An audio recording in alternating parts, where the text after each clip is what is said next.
My name is Maren. I am 34 years old. And last Tuesday morning, my 7-year-old daughter asked me a question that ended a war I didn't know I'd been losing my entire life. We were at the kitchen table. The toast was a little burned, the way Junie likes it. I was apologizing to her, to the toast, to the air, for the third time in 9 minutes, and I didn't even hear myself doing it. That's the thing about an apology when it's the only language you speak. You stop noticing the sound of your own voice. Junie put her small hand on top of mine, grape jelly on her chin. Pajamas with little foxes on them, the right sleeve pushed up because she'd dunked it in the milk. She said, "Mama, why do you say sorry when nobody did anything?" I want to tell you I had an answer. I didn't. I had 34 years of an answer, and not one of them would fit in my mouth in front of my own kid. For 3 decades, my mother had taught me a single skill, and I had become the best in the family at it. I could shrink. I could shrink so small I could fit inside the rounding error on someone else's life. I'd done it at Christmas dinners, at school recitals nobody came to, at a wedding I paid for and was introduced at as my other one. I'd done it for $18,000 I'd never see again. For 6 years of bookkeeping I did for free. For a fifth chair at a dining room table that I finally understood that morning had never once been set for me. What I did 3 weeks after my daughter asked that question, it was small. It was quiet.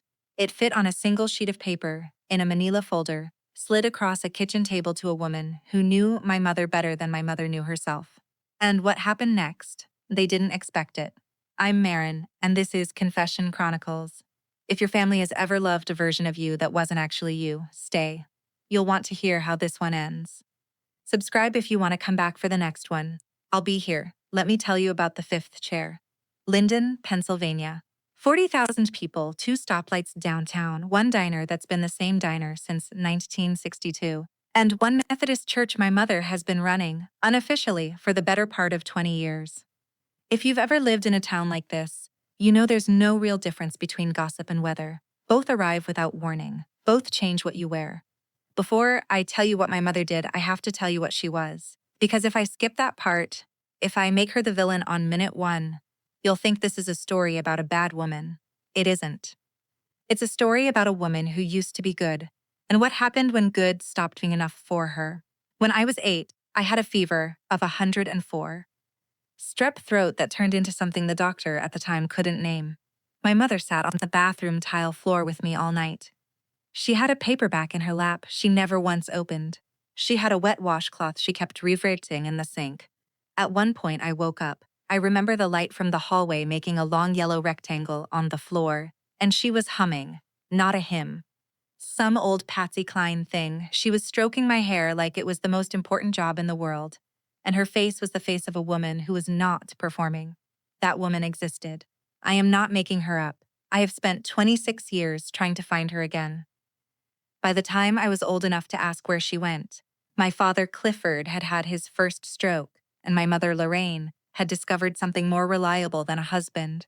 She discovered an audience, the town, the church, the Founders' Day parade committee, the casserole rotation when somebody's mother died. My mother became the woman everyone in Linden meant when they said saint. And somewhere in the rebuild, somewhere between the bake sales and the Sunday coffee hours, she stopped being a person who loved her 2 daughters and became a person who needed her 2 daughters to be a certain way in front of other people. My older sister Bea, 3 years older, prettier in the way the town liked, married to a contractor named Dale. Fit. I didn't. I never quite fit. I just wanted, I think, to be looked at the way she'd looked at me on that bathroom floor, one time, as an adult. With my mother seeing me and not the version of me she could describe to Eulalie at the church potluck. I'm a bookkeeper. I run a small practice out of my sunroom. 3 clients, all family businesses, all in Linden. The hardware store, Mr. Halbrook's place, the construction company my brother-in-law Dale works for. And since 2019, the church. I do the church books for free. My mother asked me in front of the pastor, and I said yes the way I always said yes, with a smile that hurt my jaw. Here's what you need to know about me before I tell you what she did. When I was 22, fresh out of community college with an associate's in accounting, my mother needed $18,000. She said it was for my father's medical copays. I co-signed. I paid for 3.5 years. I found out the summer I turned 26 that the money had gone to a down payment on the lake house she bought in Bia's name. When I was 28, I wired her $4,000 for an emergency plumbing situation. She used it for Bia's daughter's private school enrollment fee. I found out at Easter when Bia thanked her in front of me for the tuition help. When I was 31, 6 months pregnant with Junie, my husband Pratt and I drove 2 hours through an ice storm to be at my father's 70th birthday dinner. There were 8 people there. There were 7 plates. My mother had forgotten to order mine. She laughed. She said, "Oh, Maren, you can share with your sister. She never eats hers anyway." Pratt got up and went to the car. I told him I'd be 5 more minutes. I sat. I shared. I apologized to Bea for taking too much of the chicken. And here are the 3 things I noticed. The 3 small things I rationalized away because the alternative was unbearable. My mother set 5 places at the dining room table, always 5, even when only 4 of us ate. I told myself it was for my father, who sometimes wandered down from his nap. Then later, that it was for Bia's husband, Dale. I never asked her. I never wanted the answer. She kept a blue ceramic mug on the shelf above her sink. I made it in 3rd grade, in art class, with my own hands. She used it as a pen holder. For 25 years, I told myself she was sentimental. I told myself she was keeping it close. The pens, I told myself, were just practical. And the 3rd thing, Junie, my fox pajama girl, came home from kindergarten one afternoon last spring with a piece of construction paper. "Draw your family," the teacher had said. There were 3 figures, me, Junie, a small brown dog we don't own, no grandma, no aunt, no Papa Cliff. I laughed and put it on the fridge. I told her she'd forgotten some people. She looked at me with the calm she has, the calm I don't know where she got, and she said, "No, Mama, I didn't. I left the drawing on the fridge. I'm sorry. I left it there." Saturday, April 13th, 1:45 in the afternoon. The basement of First Methodist, the room they call Fellowship Hall, though nobody under 60 calls it that out loud. The bake sale for the youth mission trip. I'd made 48 lemon bars at 4 in the morning because I'd promised, and because the church books were 3 days behind, and because saying no was a language I was still learning to speak.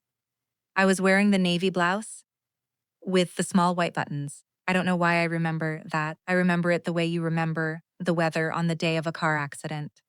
The buttons were cold against my collarbone when I'd put it on. I'd thought briefly about wearing something else. I didn't. The fluorescent light in Fellowship Hall hums. If you've ever been in a church basement, you know that hum. It's the sound of a place that has decided not to die. The smell was coffee that had been sitting for 2 hours, and that particular smell of crumb cake that's been on a paper plate too long. Sugar and dust. I was at the lemon bar table. My mother was at the entrance the way she always is, greeting people the way a senator greets a crowd. Lorraine in her good gray cardigan. Lorraine with her hands clasped at her waist the way she's clasped them since I was a child, the way that makes her look like she's about to bless you or fire you, and you don't know which. A woman I didn't know walked in, new to Linden.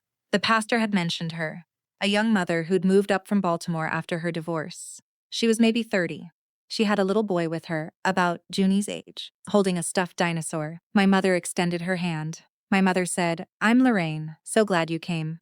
This is my daughter, Bia. She runs our women's group. You must meet her. And this," she turned, she gestured, the smallest gesture, in my direction, across the room.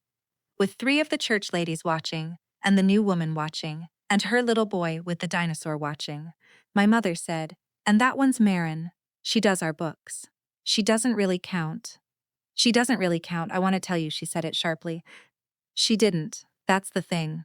She said it the way you'd say, "And that's the side door, we don't use it much." She said it with a small, light laugh. The laugh she keeps in her throat for exactly these occasions. The laugh that tells everyone in the room they're allowed to laugh too. The new woman didn't laugh, I noticed that. The new woman looked at me, and her face did this very small thing that I have replayed maybe 2,000 times since. And she looked back at my mother and she said, "Oh, nice to meet you all." The hum of the fluorescent, the smell of the coffee, the cold of the buttons against my collarbone. I want to tell you what I did. I want to tell you I walked out. I want to tell you I said something. I want to tell you I picked up the tray of 48 lemon bars I'd made at 4 in the morning, and I tipped it slowly onto the linoleum and I left. I didn't. Every part of me wanted to. Every part of me wanted to walk across that room and say the sentence I had been not saying for 34 years. I didn't. I smiled. I rearranged the lemon bars on the tray. I asked the new woman if she'd like one. I said, "They're better than they look." And for the first time in my life, and I didn't know it then, I want to be honest, I didn't know it then, the restraint wasn't peacekeeping. It was something else. It was the first quiet hairline fracture in a thing I had thought was solid. It was the first time I noticed I was choosing the smile. And once you notice you're choosing something, you can't unnotice it. The math changes. I went home that afternoon. Junie was at Bia's. She'd asked to play with her cousin, which Bia allowed maybe 4 times a year. And Pratt and I had separated the year before. That's a different story, a kinder one than this, and the house was quiet. I sat at my desk in the sunroom. I opened the church bookkeeping file. I closed it. I opened it again. I closed it. I made tea. I let the tea go cold. I thought about the new woman's face, that small thing it had done. She had not laughed. She had not joined in. She had heard the sentence the way my mother had said it, and she had clocked it. And she had decided, in that half second, that something in this church basement was not right. A stranger. A woman who had been in Linden for less than 2 months. She had heard it. I had been hearing it for 30 years, 4 years. I called Pratt. I shouldn't have, but I did. He picked up on the second ring, which was kind of him. I said, "She did it again." He said, "What did she say this time?" I told him. I told him the exact sentence, and the exact gesture, and the exact small light laugh. There was a pause on his end. Pratt is a quiet man. Pratt is the kind of quiet that, when you're married to it, you sometimes mistake for distance. I understand now it wasn't distance. It was him not knowing how to tell me what he could see. He said, "Maren, honey, she's been doing this since I met you." I said, "I know." He said, "Why does it still surprise you?" And I didn't have an answer. I sat in the sunroom in the late afternoon light with cold tea, and I didn't have an answer, because the truth was that it didn't surprise me. The truth was that it had stopped surprising me somewhere around age 12, and the surprise I felt now was something else. The surprise was that I was still standing in church basements at 34, in navy blouses with cold buttons, smiling, while a woman who had once sat on a bathroom floor, stroking my hair, told a stranger I didn't really count. I picked up Junie at 6. Bia opened the door. Bea's hair was done. Bea's hair is always done, and she said, "Mom called." She said, "You did great with the lemon bars." She said everyone loved them. I looked at my sister. I waited. I waited for her to say the other thing. The thing she had to have heard, because the church basement is not that big. She didn't. Bea smiled. Bia handed me Junie's backpack. Bea said, "You know how she is." I drove home. Junie was buckled in the back. She was singing something from a movie I didn't recognize. At a red light on Mill Street, I looked at her in the rearview mirror, and she caught my eye, and she stopped singing. She tilted her head. She said, "Mama, are you sad?" I said, "No, baby. I'm just tired." I lied. I lied to my 7-year-old. I lied with the same small light laugh my mother used, and I heard the laugh come out of my own mouth, and I gripped the steering wheel hard enough that my knuckles went white. It was the first time in my life I ever heard my mother in my own voice. It was not going to be the last time I noticed. The week after the bake sale, I tried to talk to my sister. This is the first attempt. I want you to remember that there were 3, that I tried, that I was not the kind of woman who skipped to the ending. I called Bia on a Wednesday afternoon. I was at the kitchen table with my laptop open and a column of numbers I wasn't really seeing. I said, "Bea, I need to talk to you about Mom." She said, "Okay." She said something at the bake sale in front of the new woman. About me. Bia waited. Bia is good at waiting. Bia has been waiting our entire lives for me to stop saying the thing I am about to say. I said it anyway. The whole sentence. The whole small light laugh. The gesture across the room. The hum of the fluorescent and the smell of the coffee and the new woman's face. There was a silence on the other end of the phone that I want to describe carefully, because I have replayed it. It was not the silence of a person hearing something terrible for the first time. It was the silence of a person deciding which sentence to use. She said, "I'm sure she didn't mean it like that." I said, "B." She said, "You know how she is, Maren. She doesn't think before she talks. You're the one who reads into everything." There it is. I had been waiting for that sentence my whole life. I had been waiting for someone to look at the math I had been showing them, the math that did not work, the column that did not add up, and tell me calmly that the problem was my eyes. I said, she said, I don't count, Bia. Bia said, I'm sure she meant in the church, like in the church books. You know she doesn't understand what you do. I said, I do the books for free. Bia said, right. So you know how it is? She doesn't get it. Don't make this a thing. I hung up. I sat at the kitchen table. The column of numbers on my screen had blurred. I closed the laptop. This was attempt 1. It failed. I want you to understand that I tried. The second attempt was Sunday. I drove out to my parents' house. The same house I'd grown up in, on Ridge Road, white siding and a porch that needed paint, with the same wind chimes I'd given my mother for Mother's Day when I was 16. My father was in his recliner. The TV was on a golf channel and he wasn't watching it. He was looking past it. He's been looking past things since the second stroke. I sat on the couch. My mother brought me a cup of coffee in a green mug, not the blue one. Never the blue one. The blue one was on the shelf above the sink with the pens in it, like always. I said, Mom, I want to talk about Saturday. She said, what about Saturday? I said, what you said about me, to the new woman. She put her own cup down. She folded her hands in her lap. She looked at me with this face that I have been trying to describe for 3 weeks, and I still don't have the words for it. It was not anger. It was not denial. It was a kind of patient bafflement, the face of a person who has been asked, in plain English, to explain a thing they have decided is not a thing. She said, Maren, I don't know what you think I said. I said, you said I don't really count. She said, oh, honey, that's not what I said. I said, you don't do what Bia does. Which is true. You sit in your sunroom with your computer. Bia is out there, in the world, with people. That's all I meant. I'm sorry if it sounded like something else. You know I would never. I want you to hear the structure of that sentence. I want you to hear the apology that wasn't an apology. I want you to hear the redefinition, the way she took the words she'd actually said and replaced them in real time with words she preferred to have said. I want you to hear the I would never, which was the closing seal on the lid of the box she had just put my memory into. I felt it. I felt the box close. I felt myself, the actual me, the me who'd been standing in that basement, get smaller in my own mother's living room.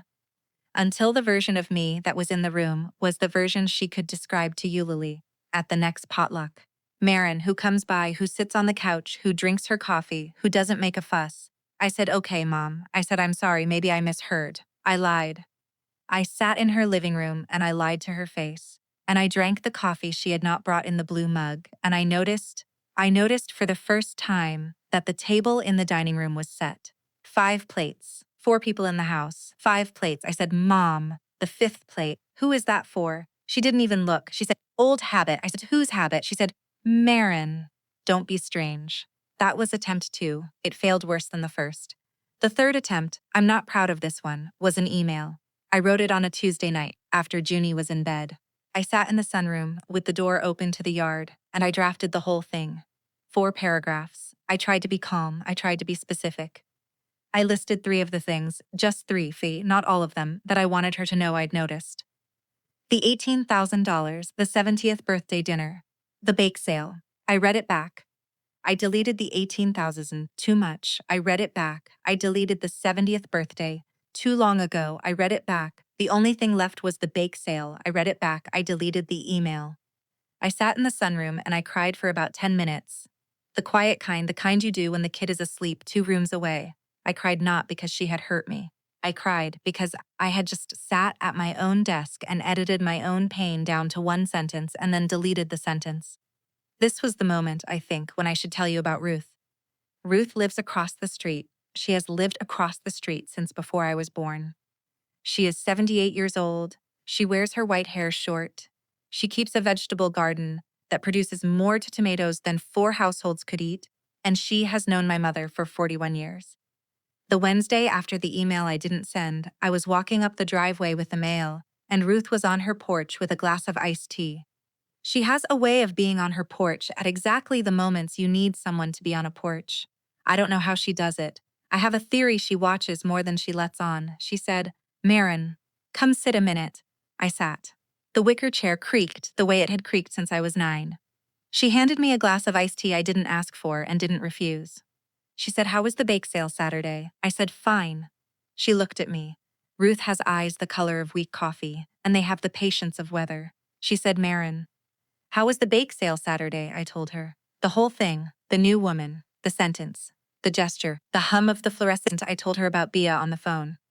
I told her about my mother saying, "I don't know what you think I said." I did not tell her about the email I didn't send. Ruth listened. Ruth drank her iced tea. When I was done, she said one thing. She asked me a question, and the question was so simple and so quiet and so devastating that I have not been able to put it down since. She said, "Maren, what did she say her reason was?" I said, "What do you mean?" Ruth said. "For loving Bia more than you. You've been telling me the symptoms for 30 years. I'm asking you, has she ever told you the reason? I want to stop here. I want to tell you something. I had been trying to fix my mother for 34 years, and not once, not one single time, had I asked the question Ruth had just asked. I had been so busy answering the unspoken accusation that I was the problem. I had never once stopped to ask my mother what, specifically, she thought the problem was. Because the truth is, and I am only telling you this because I am telling you everything, the truth is that I was afraid she'd have an answer. I was afraid she'd say a sentence. And the sentence would be the sentence I would have to carry for the rest of my life. I said, "No. She's never told me a reason." Ruth said, "That's interesting." That was the whole conversation. She drank her tea. I drank mine. A cardinal landed on the fence, and we watched it. After about 10 minutes, I went home. But the question, Ruth's question, had moved into my house. It sat at the kitchen table with me. It sat at the foot of my bed. It came with me into the sunroom on Thursday morning, when I sat down to do payroll for the hardware store. What did she say her reason was? I want to tell you about my weak moment. It was a Thursday night. Junie was at a sleepover at her best friend Cora's house. The sleepover had been a big deal, first one, and I had packed her bag with the specificity of a woman trying to prove something to no one. I had labeled the toothbrush. I had labeled the little baggie of dry cereal in case she got hungry. I had texted Cora's mom twice. When the house was empty, I poured a glass of wine. I opened another. I sat in the sunroom. The wine was warmer than wine should be because I had carried it around for an hour without drinking it. I opened a new email to Lorraine. Subject line, "Mom, the body. I love you. I'm sorry I've been distant. Can we have dinner this Sunday? Just us. I miss you. I want you to read that again. I want you to see what I almost did. I want you to see that a grown woman on a Thursday night, alone in her own house, almost emailed her mother to apologize for being too tired of her own degradation to attend it weekly." My finger was on the send button. The cursor was on send. I was about 30 seconds from doing it, and then my phone buzzed. It was a text from Cora's mom, a photo. Junie and Cora in matching pink pajamas, mouths full of popcorn, grinning at the camera with the wild grin a 7-year-old has when she is exactly where she wants to be. I looked at her face.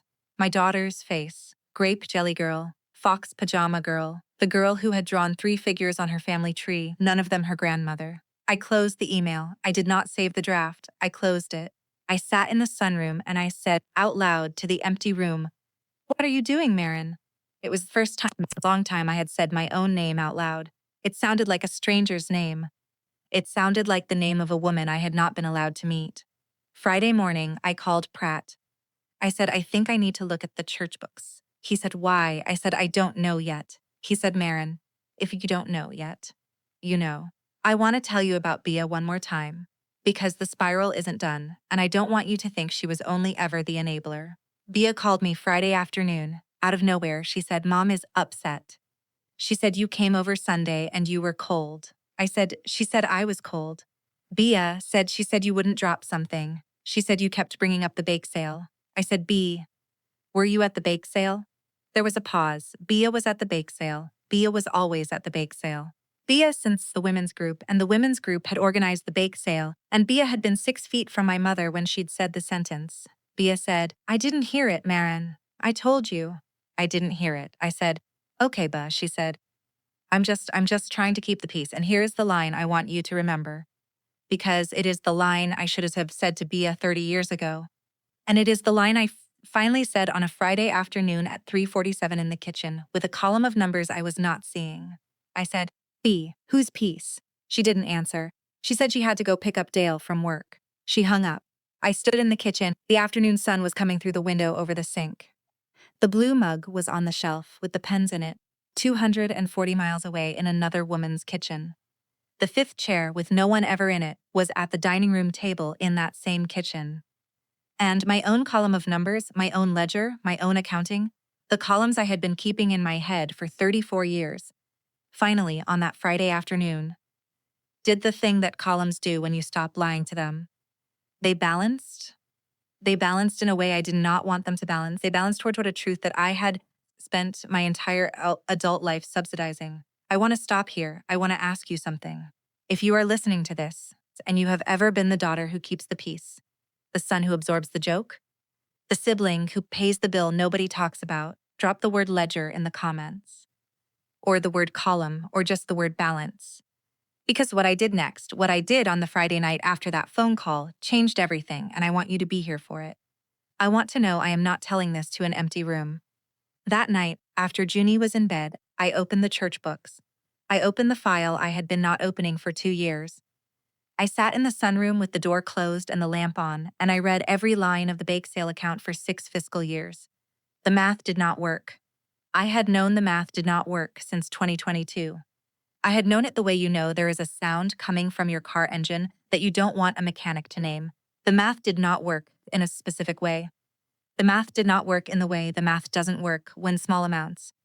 $23 here, $58 there, $140 in November, are moved quietly from a community account into something that is not a community account over 6 years. The total, by my count, was $11,412. I sat in the sunroom. I did not cry. I did not call Pratt. I did not call Ruth. I did not call my sister. I made tea. I let it go cold. I closed the file. I went to bed.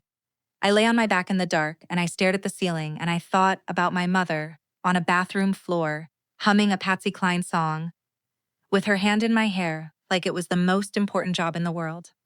I thought, I have to decide what to do with what I know. I thought, I have to decide who I am going to be when I do it. And I thought in a voice that did not sound like my mother, in a voice that, for the first time in my life, sounded like me. I am not going to be small about this. I am not going to be loud. But I am not going to be small. What I didn't know then, what I could not have known, was that the deciding wasn't going to come from me. It was going to come from Junie. It was going to come from a 7-year-old's hand on top of mine 3 weeks later at the kitchen table, and the deciding was going to be a question. And the question was going to be the only sentence in my entire life that I would not be able to apologize my way around. The 3 weeks between the church books and the question were the strangest 3 weeks of my life. I want to tell you about them because I think we don't talk enough about the in-between time. The time after you've seen the truth and before you've done anything about it. The time when you have the whole map but no shoes. I went to work. I picked Junie up from school. I made lasagna on Monday and chicken on Wednesday and grilled cheese on Friday because Friday is grilled cheese night and has been since she was 3. I did the laundry. I texted Pratt about the school art show. I did everything a normal mother does in a normal week, and underneath all of it, I was running the numbers on a betrayal I did not know how to name. $11,412. It wasn't a fortune, that's what I kept thinking. It wasn't enough to buy a car or rebuild a kitchen. It was small, steady, patient. The kind of theft that doesn't look like theft. The kind a person commits when they don't believe what they're doing is wrong. The kind a person commits when they believe the money was theirs to begin with. That the church owed it to them for their service. That the community owed it to them for their saintliness. That the columns were a technicality and they were the spirit of the thing. I knew, sitting in the sunroom that first week, that my mother believed she had not stolen anything. I knew it the way I know my own face. She would have called it borrowing or rounding or the small repayments a town owes the woman who has been carrying its weight. She would have had a sentence for it. She had a sentence for everything. And here is the thing I had to sit with, the thing I want to tell you about because I think it's the actual middle of the story. I was not angry, not yet. I want to be honest with you. I was not the kind of angry I would have expected myself to be. I was something quieter. I was tired in a way that had a date on it. I was tired the way a person is tired when they finally put down a thing they have been carrying since they were a child and the muscles in their arms are too confused to feel relief. The first week after I opened the books, I detonated the bombs. I want to tell you that. It happened in a sequence, almost by itself, the way a fuse burns down a line you didn't know you'd laid. Bomb 1 was the chair, the 5th chair at the dining room table. I had gone to Sunday dinner. I went because Junie had asked. Junie still asked. Junie loved her grandmother in the uncomplicated way a 7-year-old loves a grandmother who keeps lemon drops in a jar. And I had not yet figured out how to tell my daughter the things I knew without putting the weight of them on her too small shoulders. So we went. The table was set. 5 plates, 4 people, my mother, my father, me, Junie. Bea and Dale were at Dale's mother's that week. I sat down. I looked at the 5th plate. I looked at it the way I had not let myself look at it in 20 years. And I asked calmly, between bites of pot roast, Mom, whose plate is that? She didn't look up. She said, I told you. Old habit, I said yes, but whose habit? She put her fork down. She looked across the table at me with a face that did the thing her face did. The small adjustment, the brief calculation, the decision about which sentence to use. She said, Maren, you really want to do this at dinner? I said, yes, I really do. There was a long silence. My father was eating his pot roast slowly, the way he eats everything since the second stroke, with the patient concentration of a man who has decided that food is the last thing he can still do well. Junie was drawing on her napkin with a green crayon she had brought to the table. My mother said, it's for the daughter I lost, before you, before Bea, a miscarriage, at 6 months. In 1983, I set 5 plates because I wanted her to have a place. I never told you girls because I didn't want you to feel, I don't know. I didn't want you to feel less than her, so I just set the plate. I want to tell you that I felt sympathy. I did. I felt the genuine human sympathy a person feels for another person who has lost a child. I want you to know that. I am not a monster. I am someone who has miscarried twice between Junie and the second pregnancy that didn't take. I know what it is to set a place for a child who never sat. But I also, and I want you to hear this, I also did the math. Because here is the thing. Here is the very specific thing. My mother had told me over the course of 34 years that the 5th plate was for my father, that it was for Bea's husband, that it was old habit, that I shouldn't be strange. She had told me 4 different stories, and now, on a Sunday afternoon, when I had asked her plainly, with my own daughter at the table, she had told me a 5th. I did not know if the 5th one was true. I want to be honest with you about that. I did not know. The miscarriage may have happened. It may have been the truth she had carried in private for 40 years. It may also have been the sentence she reached for, when she needed a sentence I would not be able to push past. What I knew was this. Whether the lost daughter was real or imagined, the 5th plate had never been for me. The 5th plate had been for the daughter she had imagined I might have been, or the daughter she had lost, or the daughter she preferred to the one in front of her. And for 34 years I had been sitting at a table where my own plate was the 4th one, and a seat she would never serve had been more present than I was. I said, Mom, I'm so sorry. I said, I'm so sorry you lost her. I said it because I meant it, and because I also wanted her to hear the apology, the real one, the kind she had never given me, so that she would have something to compare to. Later, when she tried to remember if anyone in the family had ever said sorry without an asterisk. She did not say thank you. She picked her fork back up. She said, eat your pot roast, Maren, it's getting cold. That was bomb 1. It detonated quietly. It did not look like an explosion. It looked like a fork picking back up. Bomb 2 was the mug, the blue ceramic mug. It was the next Tuesday. I had stopped by to drop off groceries. I bring my parents groceries every Tuesday, have for 6 years. There's another column in the ledger that does not appear on any tax form. My mother was at a church meeting. My father was in the recliner. The house was quiet in the way that house has been quiet since the strokes. I put the groceries away. The blue mug was on the shelf above the sink where it had been since 1996. I took it down. The pens fell out. I caught most of them. I held the mug in my hands and I looked at it the way I had not let myself look at it in 25 years. 3rd grade, Mrs. Halverson's art class. I had spent 4 weeks on this mug. I had glazed it 3 times. I had carved my initials into the bottom in a careful 8-year-old's hand. M.R. The R was for guess my middle name, my grandmother's name, the grandmother my mother did not get along with. I turned the mug over. The R had been sanded off, painted over, filled in. It was just an M now. A clean, unbothered M. I put the mug back. I put the pens back in it. I stood in my mother's kitchen with my hand still on the shelf, and I felt the very small, very specific thing happen to me that I want to describe carefully. I felt nothing. I want you to hear that. I felt nothing the way you feel nothing when a tooth that has hurt for 10 years finally comes out, and the absence is the relief. I had been carrying the blue in mug my chest for 25 years, as evidence that she loved me. The sanded R was not evidence she didn't. The sanded R was evidence that I had been writing my own evidence. That I had been the one assembling the file. That all of it, the humming on the bathroom floor, the $18,000, the 70th birthday plate, the bake sale, the fifth chair, all of it had been me trying to make the columns balance on a ledger she had never agreed to keep. My father said from the recliner, "Maren." I turned around. He was looking at me, not past me, at me. Clearly, for the first time in maybe 3 years, he said, "Honey, you don't have to come Tuesdays, if it's hard." I said, "Dad, it's groceries." He said, "I know what it is." He looked at me for another beat. Then he turned back to the golf channel he wasn't watching. He said very quietly, so quietly I almost didn't hear it, "She's not going to give it to you, you know. The thing you keep coming back for. She doesn't have it." I stood in the kitchen with my hand on the shelf above the sink.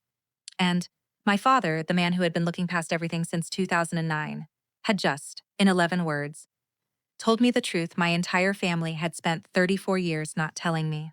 I said, "I know, Dad." He said, "Junie's a good kid. You did that. By yourself, mostly." I said, "Thanks, Dad." He said, "I'm going to take a nap." He closed his eyes. That was bomb, too. It detonated in a different way. It detonated into something almost, and I'm choosing this word carefully, peaceful. It detonated into the very strange peace of a person who has finally been told a true sentence by someone they had stopped expecting one from. Bomb 3 was the drawing. It was the next day. Wednesday. I was cleaning out Junie's backpack. She's 7. The backpack is a cave of damp socks and half-eaten granola bars, and I found a folder of artwork from school. The art teacher had sent home the spring projects. I sat on the kitchen floor and went through them. The way you do when your kid is in the other room watching a cartoon and you want to know who they are when you're not looking. There was the family drawing. The one from kindergarten the year before, that I had laughed at, that I had told her she'd forgotten people. There was a new one. Same assignment. First grade. Draw your family. She had drawn me. She had drawn herself. She had drawn the dog we still don't own. And this was new. She had drawn Pratt. He was off to the side, but he was there. With his beard, with the green flannel shirt he wears on weekends. She had also drawn one more figure. Across the page, set apart, a woman with gray hair and a cardigan. The woman had a small frowning mouth. Above the woman, in Junie's careful first-grade printing, was a label. The label said, "Grandma Lorraine, she does not like us." I sat on the kitchen floor. I held the drawing. I read the label 3 times. Junie, in the other room, laughed at something the cartoon did. The dishwasher was running. A car went by on the street outside. And I understood, on the floor of my own kitchen, that my child had been telling me the truth for a year, and I had been laughing at it and putting it on the fridge. I want you to know what I did with that drawing. I put it in a folder. I labeled the folder Junie, first grade, spring. I put the folder in the drawer where I keep the school papers. I did not show it to anyone. I did not show it to Pratt. I did not show it to my mother. I did not show it to Bea. I sat on the kitchen floor for a long time. I sat there until Junie came in and asked what I was doing, and I said, "Reading your homework, baby." And she sat on my lap and we read her sight word sheet together. And I kissed the top of her head, and her hair smelled like the cheap strawberry shampoo from the kids' aisle at the grocery store. This was the valley moment. I want you to know it. I want you to recognize it. I want you to recognize it because it is the moment in every story like this when the woman almost goes back. That night, after Junie was asleep, I drafted an email. I am going to read you the 4 versions. Version 1. Mom, I think we need to talk. There are things I've been holding for a long time. I want to talk about the bake sale and the 5th chair and the mug and the $18,000. I love you. I want us to figure this out. Maren, too much. I deleted it. Version 2. Mom, I think we need to talk. There are things I've been holding. I love you, Maren. Too vague. I deleted it. Version 3. Mom, can we talk? Too cold. I deleted it. Version 4. And this is the one I almost sent. I forgive you. Can we start over? My finger was on send. I want you to picture it. I want you to picture a 34-year-old woman in a sunroom at 11:37 at night, drafting an apology, because that's what forgiveness was for me at that moment. A preemptive apology to her own mother for a wound her mother had not acknowledged. The cursor was on send. I heard the door of the sunroom creak. Junie was standing there, pajamas with the foxes, stuffed elephant under one arm. Her hair was sticking up on the left side, the way it does after she sleeps. She was rubbing her eye with the back of her hand. She said, "Mama, You make your sorry face again. I want to tell you exactly what that sentence did to me. I want to tell you that it stopped me. I want to tell you that I closed the laptop, picked her up, carried her to bed, and that was the end of it. I did do those things. I closed the laptop. I picked her up. She was heavy in the way a sleepy 7-year-old is heavy. The heaviness of a body that has stopped pretending to be brave. I carried her down the hall. I tucked her in. I sat on the edge of her bed and I stroked her hair the way my mother had once stroked mine, on a bathroom floor in 1998, with a Patsy Cline song humming somewhere in the back of her throat. But that was not the end of it. That was the beginning, because here is what I sat with, sitting on the edge of my daughter's bed at 11:42 at night. I sat with the fact that my 7-year-old had a phrase for the face I make when I am about to apologize for nothing, my sorry face. She had named it. She had been watching it long enough to name it. And the only reason a 7-year-old names a face on her mother is because she has been watching that face and worrying about that face for as long as she has been able to watch and worry. She had been worried about me. She had been worried about my face. While I had been trying to fix my mother, my daughter had been parenting me. I want you to hear that. I want you to hear it because I think it's the sentence in this story that other women, other peacekeepers, other apologizers, other daughters of women who would not give us the thing we kept coming back for. I think this is the sentence you need. While I had been trying to fix my mother, my daughter had been parenting me. I went back to the sunroom. I deleted version 4. I opened a new document. I did not write an email. I opened the church books. I did not look at them in anger. I want to be specific about that. I want you to understand the texture of the decision. I looked at them in clarity. I looked at them the way you look at a balance sheet that has finally been honest with you. The columns added up. The truth was on the page. It had been on the page for 2 years.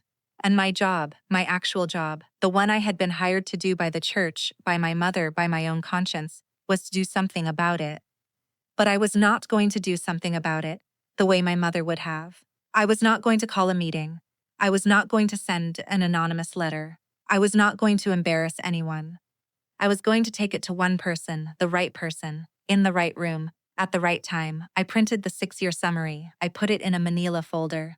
I labeled the folder First Methodist Bake Sale Account 2019 to 2024. For Eulalie, the pastor's wife, the woman who has known my mother for 30 years. The only person in town whose opinion my mother actually cared about, the only person whose silence my mother had been chasing her whole life of saint performance. I closed the folder. I put it in my bag. I went to bed. For the first time in 3 weeks, I slept through the night. I want you to hear that. The night I decided what I was going to do, I slept like a child. Saturday morning, I drove to the church, the Saturday morning women's prayer breakfast. My mother was there, so was Usley, so was Bia, so were 6 women in cardigans I had known since I was 8. I walked in. My mother saw me. She did the little surprise face she does. She said, in front of everyone, "Maren, I didn't know you were coming. Everyone, you remember Maren." My other one, I felt it. Bomb 3, the deepest bomb, the one I hadn't even known was a bomb. My mother's habit of introducing me as my other one. It detonated, not in me, in the room. I felt it land in the room. I felt the 6 cardigan women clock it. I felt Eulalie clock it. But the person who answered was Ruth. I didn't know Ruth was there. Ruth never came to women's prayer breakfast. Ruth thought women's prayer breakfast was, in her own words, a lot of her for a lukewarm casserole. But Ruth was there that morning, in the back, in her gardening jacket, with a thermos of her own coffee because she didn't trust the church coffee. Ruth said from the back, "Lorraine, that's the second daughter you've had for 34 years. You think you could learn her name by now?" The room did the thing rooms do. The room went quiet in the specific way a room goes quiet when a thing has been said that everyone has been waiting for someone to say. My mother smiled. The small light laugh. She said, "Ruth, you are a character." Ruth said, "I'm not. I'm her neighbor. I watch her walk her kid to school. I know her name." My mother's smile did not move. But her face, and I saw this. I am the only person in the room who saw this because I was the only person looking at her with 34 years of practice. Her face did the thing it had done when I'd asked about the 5th chair. The small adjustment, the brief calculation, the decision about which sentence to use. I said, "Mom, can I talk to Eulalie for a minute in the office?" My mother said, "Of course." "About what?" I said, church business. She said, I can join you. I'm on the committee. I said, not this one. I want you to picture her face. I want you to picture the face of a woman who has spent 30 years controlling every conversation in a building, in front of every person in that building, watching her younger daughter, the bookkeeping daughter, the quiet daughter, the daughter who does not really count, politely close her out of a meeting. Eulalie said, of course, Maren, let's go. We went to the office. I closed the door. I put the folder on the desk between us. I did not slide it. I did not perform the slide. I put it on the desk and I said, Eulalie, I am the bookkeeper for this church. I have been for 5 years. I want you to look at this because you should hear it from me before you hear it from anyone else.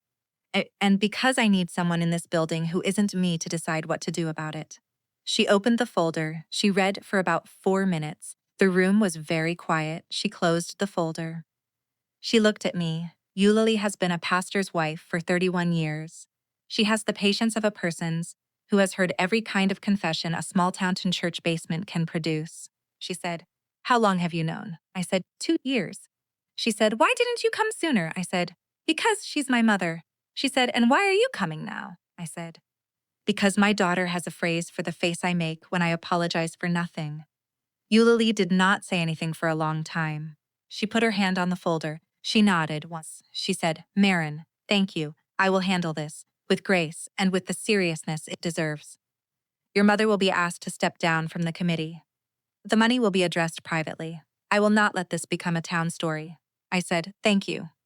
She said, Maren, one more thing. I want you to hear me. Your mother loves you, in her way. But the way she has loved you was never going to give you what you needed. I'm sorry. I have watched it for 30 years and I am sorry I didn't say something. I cried, just a little, the quiet kind. The kind a grown woman does in a pastor's office when somebody finally tells her a true sentence she has been waiting for. I drove home. The folder was no longer in my bag. The weight in my chest had moved, in a way I cannot fully explain, from the center to the side. It was still there, but it was no longer the only thing in the room. When I got home, Junie was at the kitchen table. Pratt had picked her up from her morning thing. They have a Saturday morning thing now, just the two of them. Since the conversation that turned out to be the kindest thing we did for her, and he was making toast. He kissed me on the temple. He said, okay. I said, okay. He left for his apartment. I sat down across from Junie. She was eating toast. She had grape jelly on her chin. She put her hand on top of mine. She said, Mama, why do you say sorry when nobody did anything? It was the question I told you about at the beginning. I have already told it to you. I am telling it to you again because, in the actual living of the story, it happened at this moment, not at the beginning. The beginning was a structure I chose so you would know what we were walking toward. The actual question came here, in the after, in the quiet. I want to tell you what I said. I want to tell you the truth. I said, baby, I don't know. I think somebody taught me to a long time ago. Before I knew how to say no, she said, are you going to stop? I said, I think I just did, sweetheart. She nodded the way she nods when something makes sense to her. She went back to her toast. That was the turn. That was the heart of it. Not the folder, not the meeting, not Ruth's sentence at the back of the prayer breakfast. The turn was a 7-year-old asking me a question, and me, for the first time in my entire life, answering her without an apology in the sentence. The phone calls started Saturday afternoon. The first call was Bea, 3:41 p.m. I let it go to voicemail. She called again. I let it go. She called a third time. I answered. She said, Maren, what did you do? She said, Mom is hysterical. Eulalie called her. They had a meeting. Mom said, you brought paperwork. Maren, what did you do? I said, I did my job. She said, your job. I said, I'm the bookkeeper, Bea. I noticed something. I brought it to the pastor's wife. That is exactly what a bookkeeper is supposed to do. She said, she is your mother. I said, and she has been taking money from a community fund for 6 years. Bea, both things are true. There was the silence. The base silence, the silence of a person deciding which sentence to use, and then she did the thing I had been waiting 30 years for her to do. She reached for the guilt weapon. She said, Dad's blood pressure. Maren, Dad just got cleared by the cardiologist last month. If this gets out, you are going to kill him. You know that, right? You are going to actually kill him. I want to tell you what I did with that sentence. I want to tell you that I held it carefully, the way you hold a tool somebody has handed you to hurt yourself with, And I put it down. I said, Dad's heart is between him and his cardiologist. It is not between him and my conscience. She said, after everything she's done for you. I said, B, what has she done for me? She said, she raised you. I said, she raised me. I am grateful for that. But she also stood in front of her own daughter and told a stranger I don't count. Both things are true. I am going to live the rest of my life inside both of those sentences. I'm not going to pretend only one of them is real. She said, you are going to destroy this family. I said, B, the family I am destroying is the one where I don't count. I'm not going to apologize for closing that one.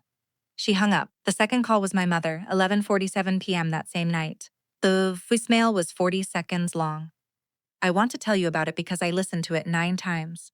Her voice was small, smaller than I had ever heard it. She said, Maren, it's your mother. I don't know what you've been told, but Eulalie came to see me. There's been a misunderstanding about the bake sale account. I would never. You know I would never. I want to talk to you about this. I want you to come over tomorrow. We can talk. We've always been able to talk. Sweetheart, please call me back. Sweetheart. She had called me sweetheart 4 times in my life. Before that voicemail, I had counted. I am a bookkeeper. I count. I did not call her back. I listened to the voicemail 9 times because I wanted to know which version of myself was going to answer. The version who had been waiting 34 years to be called sweetheart. The version who knew what the word misunderstanding was doing in that sentence. The version who could hear, behind her mother's small voice, the small light laugh getting ready, the sentence getting prepared, the box being readied for whatever I said back, to be edited and resealed and placed on the shelf above the sink with the pens and the sanded R. I deleted the voicemail. I am not going to lie to you. It hurt. The deleting hurt, not the not calling back, the deleting. The deciding that the sweetheart was not going to live on my phone, waiting for me to listen to it on bad nights. The third call was from a number I didn't recognize. Sunday morning, 10:03 a.m.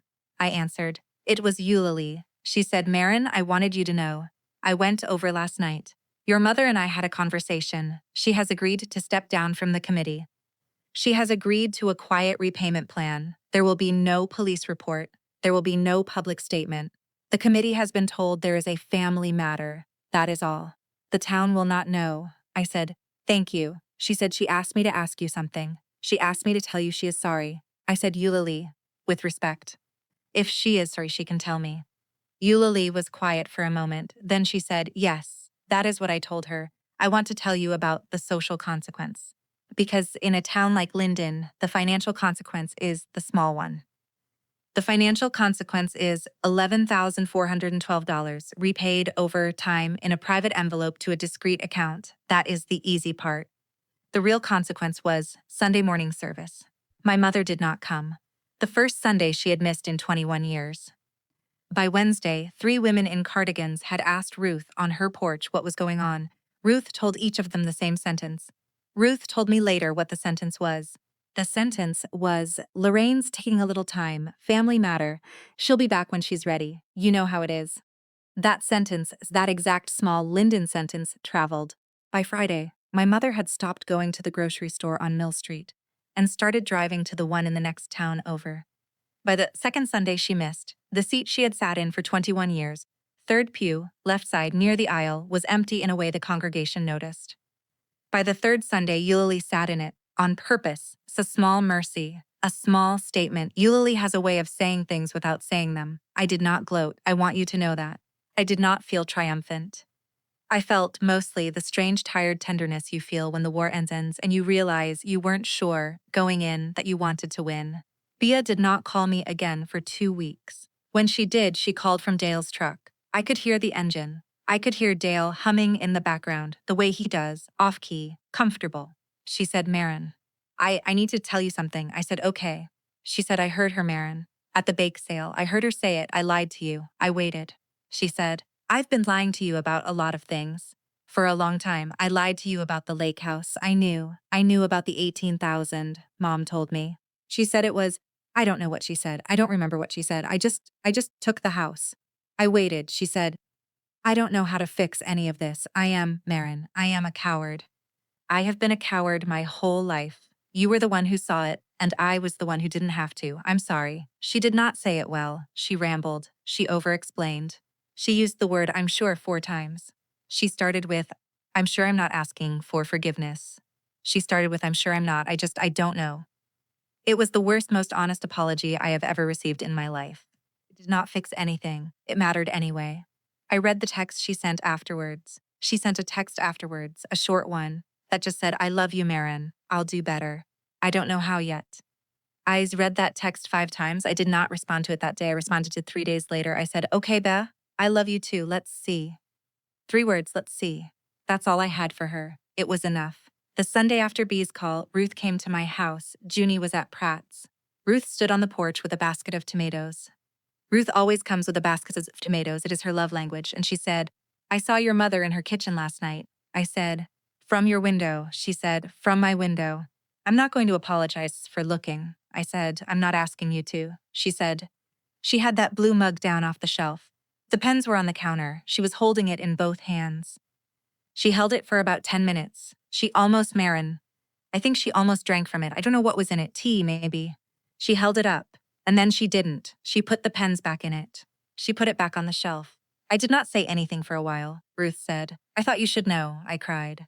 Standing on my own porch with a basket of tomatoes in my hands, with my 78-year-old neighbor watching me with the patient weather-colored eyes of a woman who had been watching me my entire life. I cried. Because here is the thing about the mug. Here is the thing I had not understood, sitting in my own kitchen doing the math. My mother had known. She had known, on some level, the whole time. She had known the blue mug was mine, and she had filled it with pens because drinking from it would have meant admitting it, and admitting it would have meant admitting all of it, and admitting all of it would have meant she was not the saint of Linden, but a woman who had made her own younger daughter into the pen holder of her life. And so she had filled it with pens for 25 years because the alternative was a sentence she could not say. And on a Saturday night, after Eulalie had come to her kitchen and said the things Eulalie had said, my mother had taken the mug down. She had held it. She had almost drunk from it.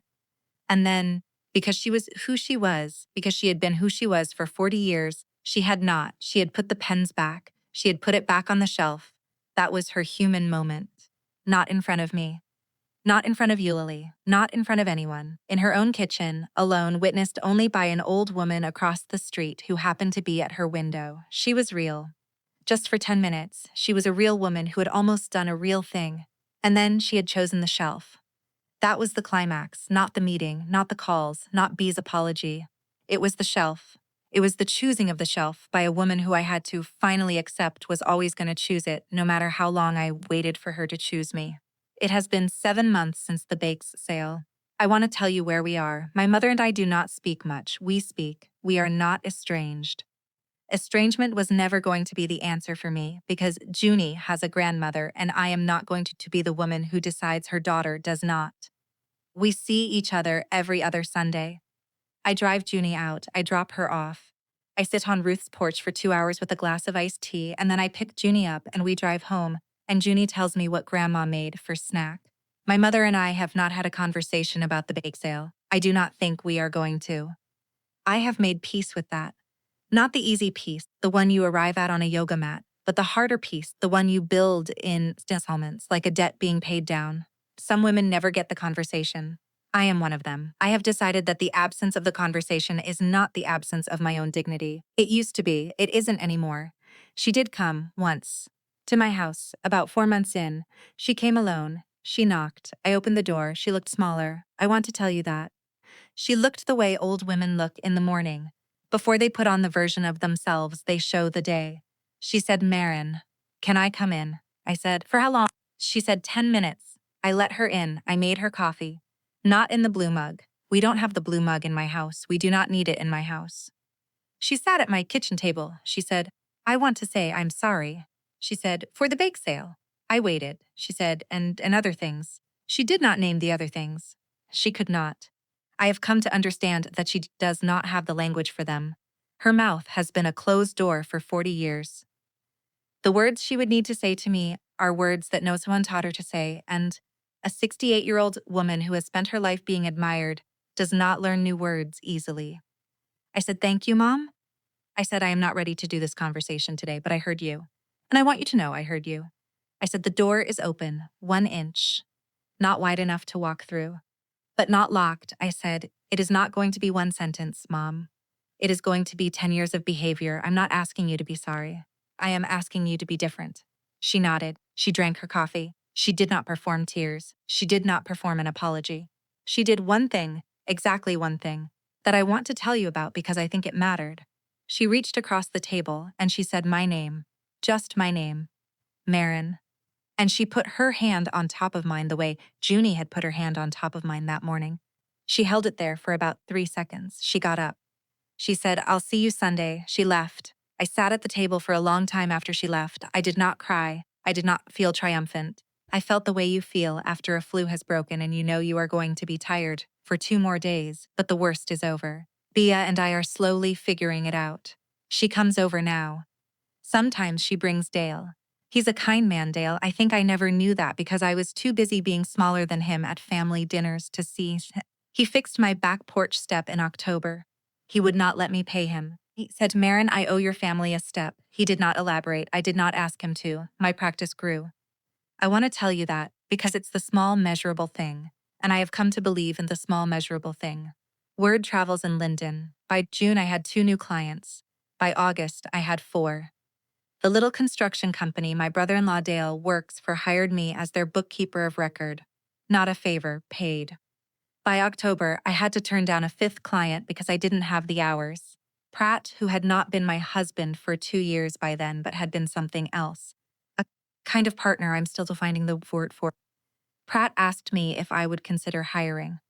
I am thinking about it. I am letting myself think about it slowly. Junie is 8 now. She turned 8 in September. She is in 2nd grade. Her teacher is named Ms. Hannigan, and Junie has decided, in her firm 7-year-old way, that Miss Hannigan is the wisest woman in Linden, which is fine with me, because Miss Hannigan probably is. The fall art project came home last week, Draw Your Family. Junie drew us, me, her, Pratt off to the side in his green flannel, the dog we still don't own. And, in the corner, smaller than the others but present, with her gray hair and her cardigan, a woman with a small, slightly less frowning mouth. The label said, Grandma Lorraine. Working on it. I laughed. I want you to know that. I laughed out loud at my own kitchen table.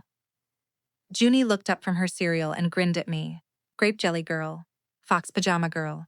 The 8-year-old who has been parenting her mother since before either of us knew it. And she said, What? I said nothing, baby. You're a good artist, she said. I know. I want to tell you about the table. We have 4 chairs in our kitchen.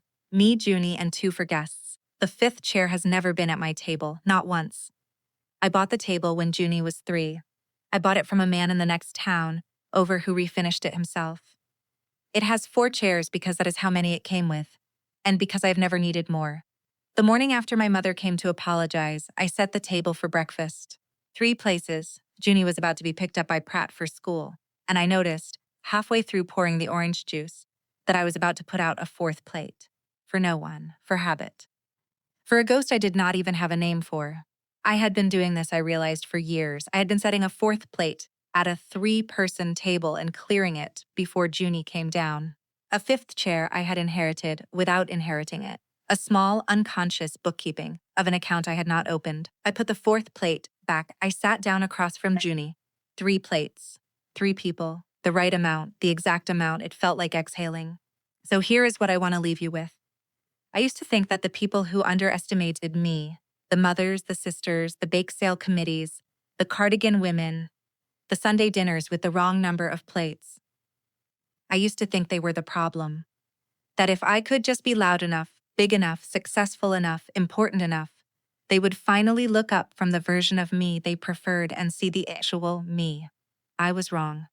I want you to hear me because I am the kind of person who is not often wrong about numbers, and I was wrong about this. The people who underestimate you are not the problem. They are the symptom. The problem is that, somewhere along the way, you learned to underestimate yourself in the exact same accent. You learned to keep the columns in their language. You learned to apologize in their dialect. You learned to set the plate they wanted set. And you spent years calling that love. It isn't. It is fluency. You became fluent in a language that has no word for you. And the only way out is to stop translating yourself and to start speaking, quietly, calmly, without raising your voice. In a language that has your name in it, I am Maren. I am 34. I am the bookkeeper of 3 businesses, 1 church, and 1 small life. I am finally keeping the books on, honestly. My daughter is 8 years old. She has grape jelly on her chin most mornings. She wears foxes on her pajamas. And a year ago, she put her small hand on top of mine, and she asked me a question that ended a war I didn't know I'd been losing. Mama, why do you say sorry when nobody did anything? I had spent 34 years apologizing for taking up the space my own body required. And it took a 7-year-old with grape jelly on her chin to ask me why. If you've ever realized the people in your life loved an idea of you more than the actual you, I want to know. Tell me in the comments. Tell me when you saw it. Tell me what they said. Tell me what you did or what you didn't or what you're still figuring out. I'm going to read them. I read everyone. Because I'm not telling you this to an empty room. I am Maren. This is Confession Chronicles. I'll see you next Tuesday.